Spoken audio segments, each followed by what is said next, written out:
ಸಂಶಯಾಸ್ಪದ ರೀತಿಯಲ್ಲಿ ವ್ಯಕ್ತಿಯ ಸಾವು. ಗದಗ ಜಿಲ್ಲೆ ಲಕ್ಷ್ಮೇಶ್ವರ ತಾಲೂಕಿನ ಸಿಗ್ಲಿ ಗ್ರಾಮದ ಒಡೆಯರ್ ಮಲ್ಲಾಪುರ ರಸ್ತೆಯ ಹಳ್ಳದ ಬಳಿ ವ್ಯಕ್ತಿಯೊಬ್ಬ ಸಂಶಯಾಸ್ಪದ ರೀತಿಯಲ್ಲಿ ಮೃತಪಟ್ಟಿರುವ ಘಟನೆ ಜರುಗಿದೆ. ಮೃತ ವ್ಯಕ್ತಿಯನ್ನು ಸಿಗ್ಲಿ ಗ್ರಾಮದ 40 ವರ್ಷದ ಶಿವಾನಂದ ರಮೇಶ್ ಕೋಪರಡೆ ಎಂದು ಗುರುತಿಸಲಾಗಿದೆ.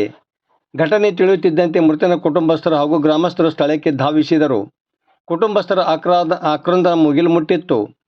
ವ್ಯಕ್ತಿಯ ಸಾವು ಹಲವು ಅನುಮಾನಗಳಿಗೆ ಕಾರಣವಾಗಿದ್ದು, ಇದು ಕೊಲೆಯೋ ಅಥವಾ ಬೇರೆ ಯಾವುದೇ ಕಾರಣದಿಂದ ಮೃತಪಟ್ಟಿದ್ದಾನೋ ಎಂಬ ಕುರಿತು ಸಾರ್ವಜನಿಕರಲ್ಲಿ ಚರ್ಚೆ ಹಾಗೂ ಆತಂಕ ಮೂಡಿದೆ.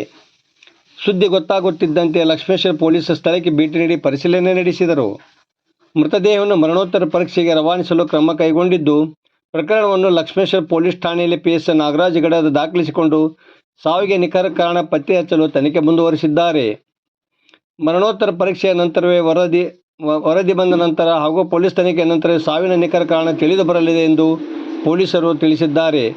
ಘಟನೆ ಕುರಿತು ಪೊಲೀಸರು ವಿವಿಧ ಆಯಾಮಗಳಲ್ಲಿ ತನಿಖೆ ನಡೆಸುತ್ತಿದ್ದು, ಸತ್ಯಾಸತ್ಯತೆ ಹೊರಬರುವ ನಿರೀಕ್ಷೆ ಇದೆ ಎಂದು ಸಿಪಿಐ ಬಿ.ವಿ. ನ್ಯಾಮಗೌಡ ತಿಳಿಸಿದರು. ವರದಿ ನಾಗರಾಜ್ ಹಣಿಗೆ, ಪ್ರಜಾಧ್ವನಿ, ಲಕ್ಷ್ಮೇಶ್ವರ.